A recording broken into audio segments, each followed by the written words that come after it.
This plane hit the water Friday doing 137 knots, almost 160 miles an hour. And for that much airplane to hit at that speed, it's remarkable more damage wasn't done. The sole survivor in the accident was found standing, walking around the crash site when rescuers arrived. You have just seen two stunning examples of aviation accidents in the Bay Area, pulled out of the CBS Film Library, documenting accidents between 1931 and 1973. There were 21 significant airplane crashes in the Bay Area in that time period. I had no idea there were so many. But do you suppose that these people sitting in their brand new homes in San Ramon have any idea that if they were there in 1964, they would have had a front row seat to a major accident that happened right here, almost on their doorstep? No matter where you look in the Bay Area, you're within a few miles of a major airline crash. Just between 1951 and 1956, 125 people lost their lives in 3 separate crashes in the hills near Fremont. There were commercial crashes, from a 1937 United Airlines crash near Mills Field to a non-fatal Pan Am plane that overshot the runway at SFO in 1971. 8 military incidents occurred here in the Bay Area, from an Air Force crash at Hamilton in 1970 to a mid-air collision over Moffett Field in 1973. But before we begin, let me make something clear. We're not doing this to wallow in tragedy and somebody else's disaster. We're fully aware of the fact that there are real people still here in the Bay Area who were touched by these tragedies. We're doing it because some of these accidents were historic. They led to changes that made airline travel safer for everybody. In the course of the show, we're going to hike to the hills above Half Moon Bay where there's still parts of a plane embedded in the soil. We'll talk to a man in Union City who at the age of 90 will tell us what it was like to arrive on the scene of a Union City airplane crash. And we'll meet the man whose company was responsible for pulling this jetliner out of San Francisco Bay. But tonight, our program begins far away from the Bay Area on a soundstage 3,000 miles away in the city of New York. And now, here he is, Ed Sullivan. If you were alive in 1964, you might have seen the Beatles make one of their 4 live appearances on The Ed Sullivan Show on CBS. Oh yeah. You might have seen Lyndon Johnson deliver his first State of the Union address. Unconditional war on poverty in America. And if you were near Altamont Pass on the morning of May 7th, 1964, you might have seen this plane plunge into these hills near San Ramon. So right over there. Right over there. Have you actually visited the very site of the crash? Yes, I have. With a metal detector? The metal detector was unnecessary. This is a small piece of metal from the crash site. Several ton aircraft, 44 people. It reduces to that. This was the actual plane that crashed in San Ramon, a Fairchild F27. The pilot, San Carlos resident Ernest Clark. The mystery was why a captain with 20,000 airborne hours, a man with 3 daughters, would nosedive into that knoll 2 miles east of San Ramon. There were theories. Captain Clark had recently lost his wife. I actually heard reporters saying, well, you know, he's really distraught over the loss of his wife. And there had been some concern that maybe he had done something rash. And I thought, how dare them even think that this was something my dad did intentionally. Those concerns were quickly dismissed when they found the gun. A .357 Magnum was found in the wreckage, a gun that had been purchased 12 hours before by a financially strapped Bay Area man, Francisco Paula Gonzalez. He had marital problems, financial problems. Depression had set in. You know, he was letting people kind of know that something's going to happen and you're going to be reading all about me. They didn't take him seriously. They didn't take him seriously. So with 12 hours left to live, Francisco Gonzalez took one last gamble. Took a trip up to Reno, decided to see if his luck would change up there. It was part of a package deal. round trip to Reno for $8.49. The carrier, Pacific Airlines. 27, take everything. He was spotted the night before at Harrah's. Gambling? Gambling, doing poorly at the tables. That same day, Gonzalez did two things. Took out $105,000 in life insurance, bought the 357 Magnum Model 27, And on the flight back, decided to end it all. I found the answer. Gospel singer Polly Johnson was among the 44 passengers aboard the flight back to San Francisco. I found the way. Captain Clark was supposed to be at home. And he actually flew this flight because somebody had called in sick that day. Julie Clark is Captain Clark's daughter. And he just loved to fly. It was his whole life. The F-27 left Reno for Stockton, all systems normal. 2 passengers deplaned. The rest had 11 minutes to live when the plane lifted off from Stockton bound for SFO. At 6:48 a.m., flight controllers heard this radioed message from the cockpit. Lab analysis unscrambled that transmission.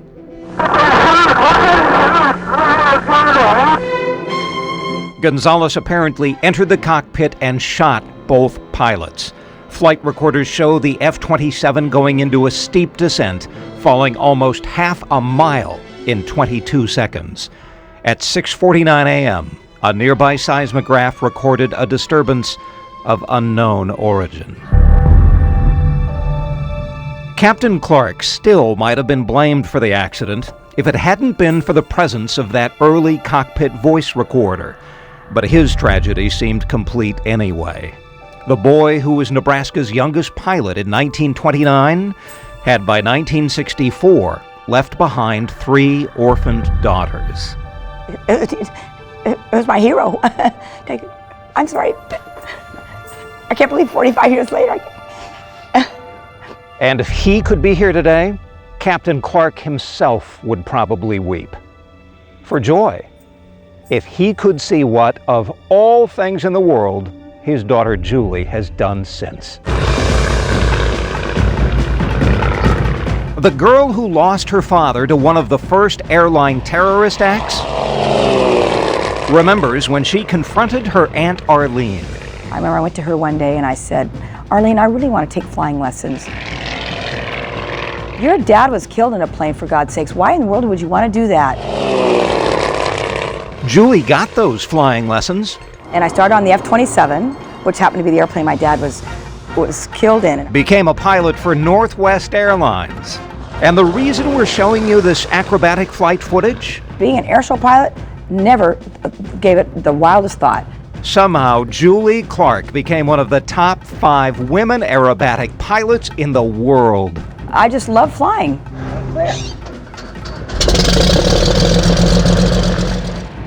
Julie has logged almost 30,000 hours accident-free. In my mind, I always think that Dad's saying, now this isn't proper English, but they say this in the commemorative Air Force, don't do nothing dumb. So when I get in the airplane, I always say a little prayer, and I always hear Dad say, don't do nothing dumb. Coming up, we hike to a plane that still sits on top of a mountain, and we'll hear from a man who pulled this jet out of San Francisco Bay.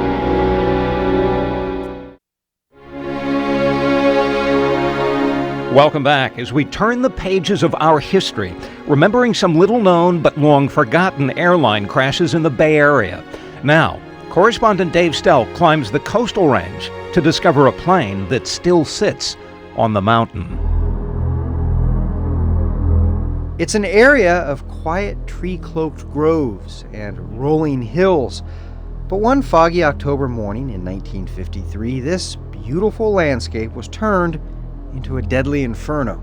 A pillar of smoke rising from the rugged King Mountain area, only minutes flying time from San Francisco International Airport, marks the tragic end to an 8,600-mile flight from Australia. The plane was called the Resolution, a DC-6 piloted by British Commonwealth Pacific Airlines pilot Bruce Dixon. 55 years later, I still feel a jolt to try to even... I'm struggling for words. Every year, Christoper O'Donnell, founder of the website flightoftheresolution.org, leads a walk to the crash site in memory of Flight 304. Today, this is part of the El Corte Madera Creek Open Space Preserve. These redwoods are dependent on the fog, and the fog is also what caused that disaster. Yeah. On my first hike that I was looking for the wreckage, and in this area, lo and behold, I did come across it, and I went into a moment of silence, I can tell you that. Sad, sad day.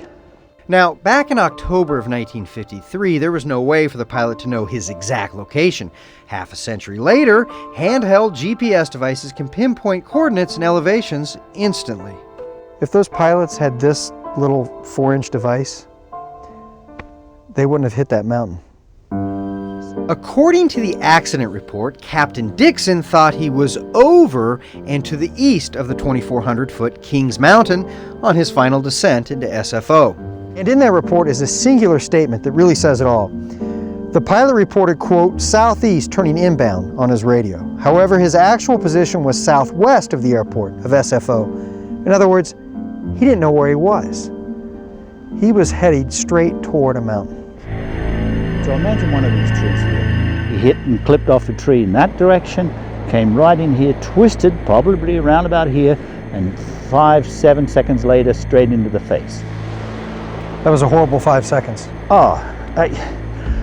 Picture being inside a plane that is now beginning to turn upside down. All the compartments are popping open, luggage is falling everywhere, people screaming. It was so horrendous, so horrible.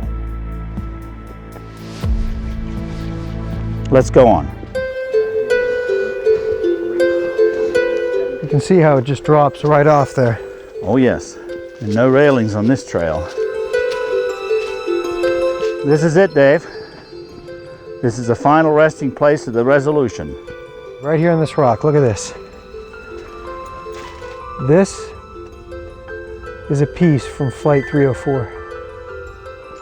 And here, for example, this is what the plane really ended up being, was complete melted aluminum. Imagine the firestorm to cause that to happen.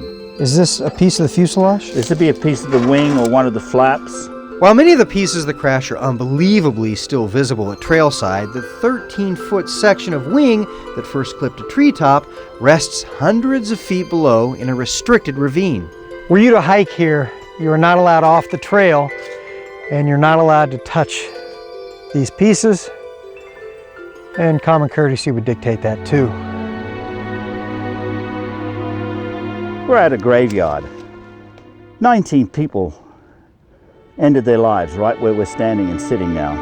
You should, one, respect it and just take it in silence.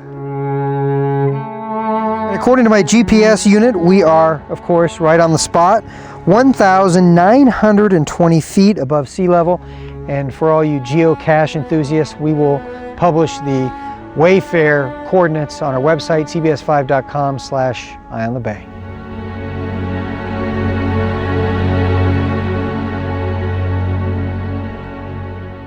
Up next, meet the man who was on the scene of a Union City plane crash in 1951.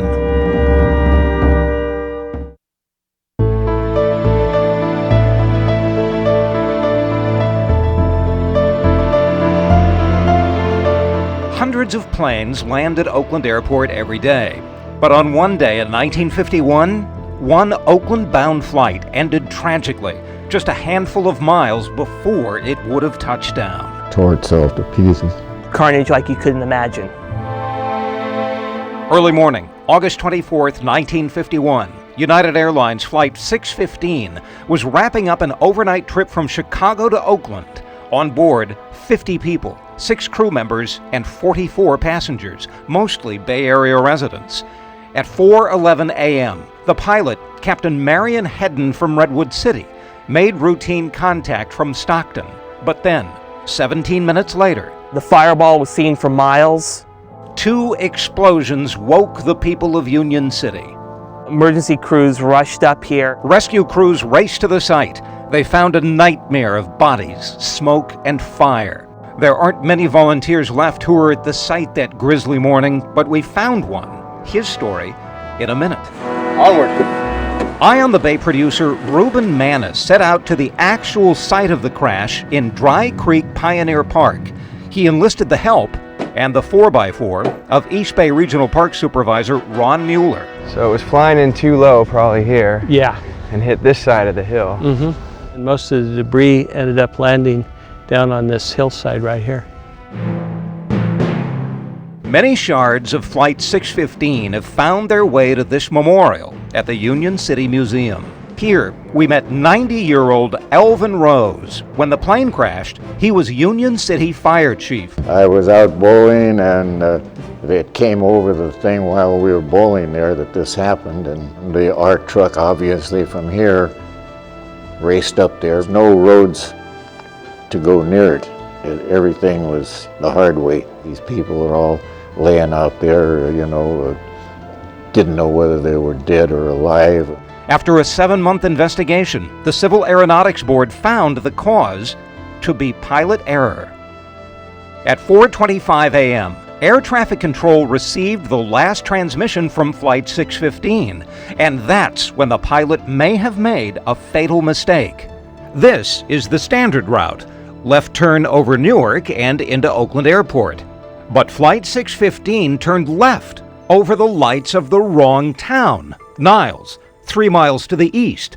Instead of descending over Newark's flatlands, the plane was descending dangerously close to these hills. All we know is his last transmission, he thought everything was fine. Just 1 minute after communicating with Oakland, Flight 615 slammed into this peak at full speed, 200 miles an hour.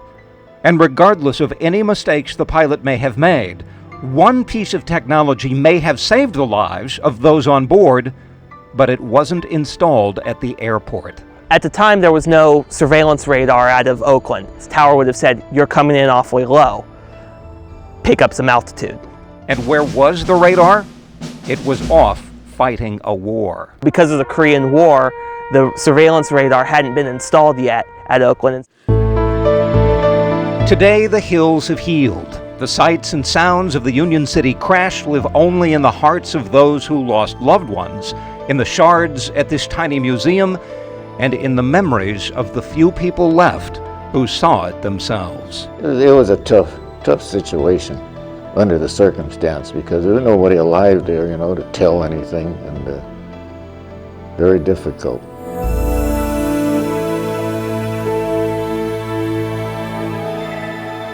Still to come, find out how long this plane flew after it crashed into the bay.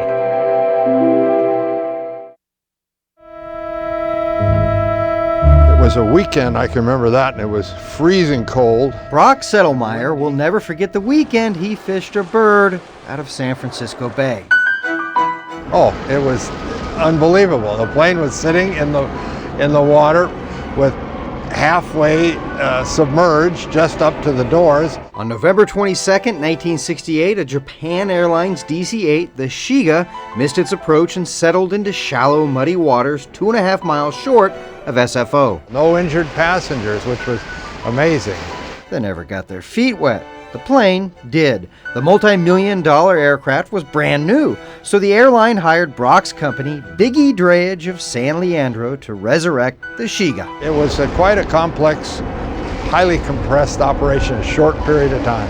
They struggled to extract the fragile craft out of heavy mud, but without tearing it apart. They were also in a race against the tide and time. The magnesium in the wheels reacted with the salt water and corroded the wheels to where when we set it down on the barge, they just crumbled away. And it was only in the water for about 2 days. They hosed off the Sheikah and carried her to a maintenance hangar at SFO. And it turns out, Big E's efforts paid off big time.